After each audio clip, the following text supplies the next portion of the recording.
Welcome to Potside Chats, where we talk all things China. I am your host, Steph, with my colleague Ryan. Hello. And Professor Wong is Hello. joining us today from Renmin University. Welcome, sir. We have some lovely snacks. We have some beautiful aromatic tea, which I think is the perfect setting to talk some politics. I don't know about that. My grandma said never talk politics at the table. No, we have the tradition. Actually, there is a very good drama written by Lao Tse, called Tea House. And all kinds of people talk about politics from the Qin Dynasty, Mingguo, and then liberation. Okay, Well, look let's at that. That's embrace perfect. some Chinese culture today. Absolutely. So the 2 sessions is finally upon us. It's a meeting of delegates from the National People's Congress, the NPC, and the Chinese People's Political Consultative Conference, the CPPCC. CPPCC. But most of the difference is, I think, this is a Congress, make the law, People's Congress only. And then Political Consultative Conference is consulting. It's not to make the law. Only the People's Congress make the law.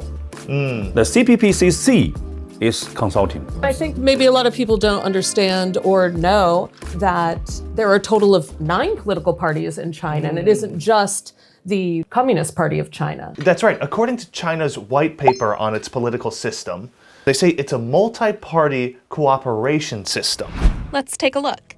Non-CPC parties and non-affiliated persons make up no less than 60% of CPPCC membership at any given time. And this includes the 8 non-CPC parties: the Revolutionary Committee of the Chinese Kuomintang, the China Democratic League, the China National Democratic Construction Association, the China Association for Promoting Democracy, the Chinese Peasants and Workers Democratic Party, the China Zhigong Party, the Jusan Society, and the Taiwan Democratic Self-Government League.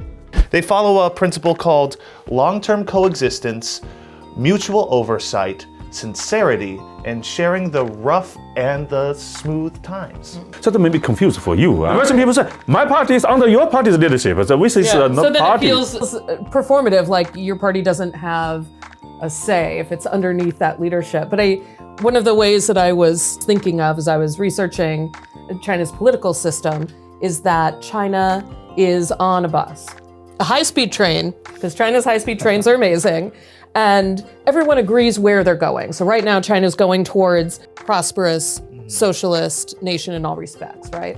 And because China has such a broad, so many distinctive social groups with different needs, people may have different opinions and suggestions on how best to get there, but no one disagrees with where they're going. And I feel in America, especially in recent years, like it's a broken down bus on the side of the road, like no one can agree where they're going at all. Is that kind of an accurate metaphor for the China system? In China, we say, 一多不分. They are one with the separate units. So it's only one. So we have the long tradition of the United Nations for the 2,000 years. The Americans comes from Europe. Europe is divided at the nation states. So you need the different parties and then checks and balance to make sure, like in the US, the federal government is not do harm to the local the states. And the states not do harm to the individual rights, right? So liberty, individual rights is your philosopher. But China, we think about collective interests. Every party agree to unite China, to make China be a modern country. After the People's Republic of China was founded, so they all agree to have the joint consultative conference and draft the constitution of the People's Republic of China. So that's the story of China. So I noticed that 5 out of 8 of those non-CPC parties have the term democracy or democratic in their titles. They investigate. They have some. There's some problem we need to deal with.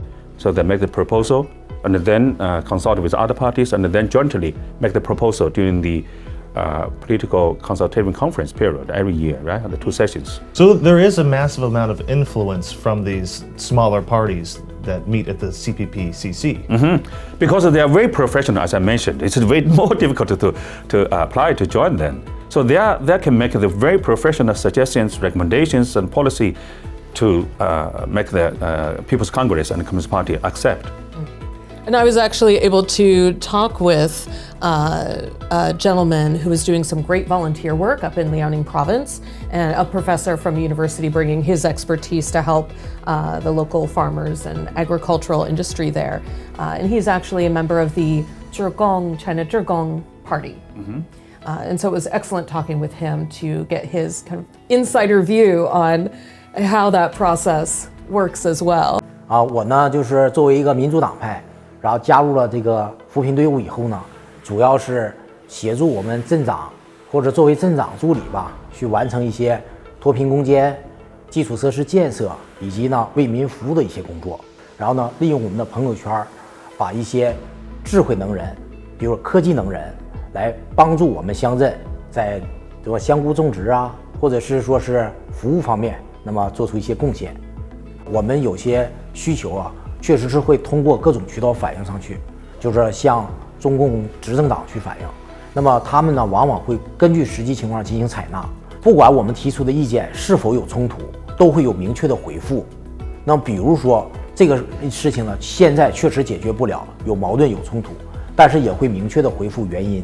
中国共产党和他民主党派是沟通是非常好的，那么保持了就是真正的紧密友党这种。And I was lucky enough to meet with Dr. Su here in Beijing about his work with the Revolutionary Committee of the Chinese Kuomintang, and he had some really interesting insights to offer. Ooh, let's watch. Dr. Su, would you please share your insight as to how you think this multi-party system with the CPPCC has helped with the development of China? 我作为一名朝阳区政协委员呢，现在已经是3届了。我们有一个重要的工作，就是写提案，写符合社情民意的一些信息，反映到统战部或者是区政协。我所写的提案好，信息也好，都来源于人民群众的呼声。比如我提出来的关于从生活源头上减少垃圾12000吨的建议，分到城市管理委员会和文化旅游局去。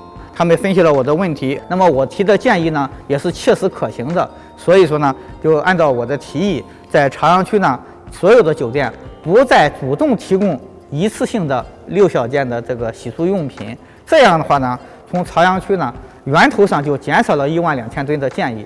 所以我的这个提案呢，也得到了这个区政协的表彰，评为2021年朝阳区政协优秀提案。朝阳的群众和我周围这些人就是认为，苏委员提的建议得到了采纳，他们也很开心。所以他们说的问题呢，不是说白说的。所以这样的话呢，我鼓励他们进一步的为朝阳区的发展提一些好的建议，提一些好的想法。